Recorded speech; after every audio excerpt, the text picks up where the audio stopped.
Do not think that I have come to abolish the law or the prophets. I have come not to abolish, but to fulfill. Good morning.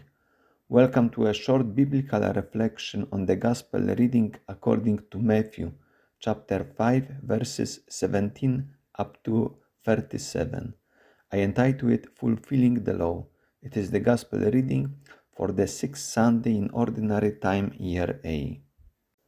After the opening statement which I have just quoted, Jesus adds, "Until heaven and earth pass away, no one letter, more literally, not the oath, the smallest letter in the Hebrew alphabet, not one stroke of a letter will pass from the law until all is accomplished."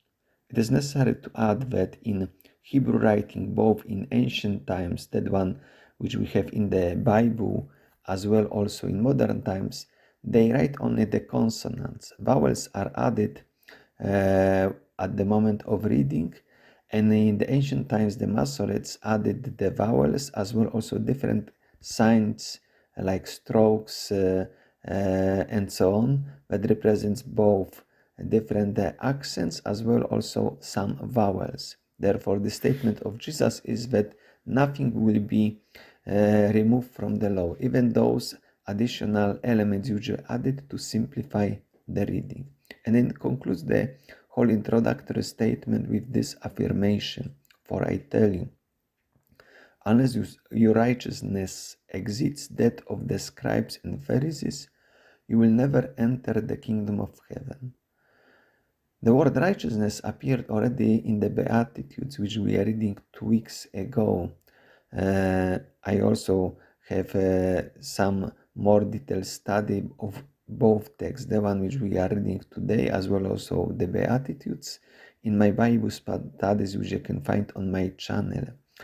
Jesus now makes this comparison that the standard of righteousness of the disciples should be of higher than the righteousness applied by the scribes and the Pharisees.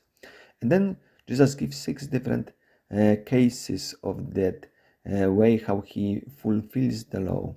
This gospel reading is very long, therefore it is split for 2 Sundays, and this Sunday we have just the first 4 cases. The remaining ones with conclusion will have the next Sunday.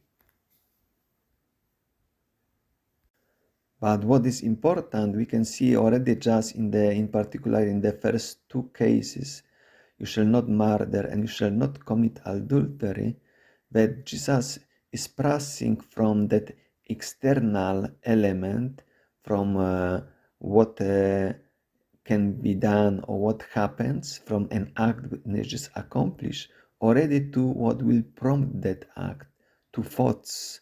So therefore, not only "You shall not murder," but Jesus interiorizes it, that even the anger, that those negative emotions which are in our heart, in our thoughts, in our feelings, they can develop if we do not handle them, and they can lead to murder. Similarly, not only committing adultery, but the way how we are looking at the other person. And in order to understand better the difference between different standards of righteousness, we can recall 2 situations from the Gospel according to Matthew. I just selected the calling of Matthew in chapter 9, and then the vows which Jesus pronounces in chapter 23. When we have this story, the calling of the Matthew, the Pharisees complain that Jesus eats with sinners and tax collectors. Therefore, Jesus tells them, "Those who are well have no need of a physician, but those who are sick. Go and learn what this means. I desire mercy, not sacrifice, for I have come to call not the righteous, but sinners." Because in fact, the Pharisees consider themselves the righteous, but that righteousness Jesus does not accept, and therefore Jesus is now stressing that he's coming to call sinners and not those who think that they are righteous and they do not understand that also they need repentance.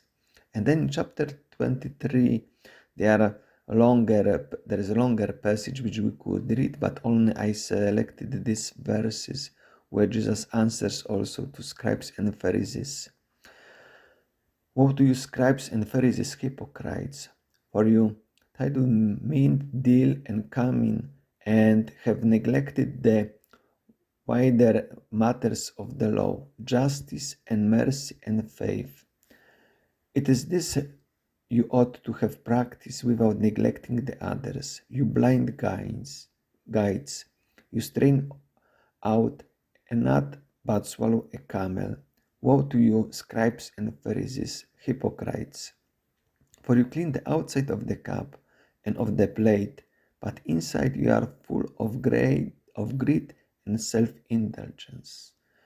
In particular, the concluding statement that they pay attention to external elements, external features like outside of the cup and of the plate, instead of looking inside, while the inside could be very dirty. So therefore also similarly with people, persons, not only those external acts which are visible to others, but those internal acts, our thoughts, our desires, which are not necessarily visible to people, but there is necessary to clean them. Otherwise, they will lead, as in the case which I mentioned in our reading, for example, to kill somebody or to commit adultery. I would like to wish you a nice day, a nice reflection on this gospel reading.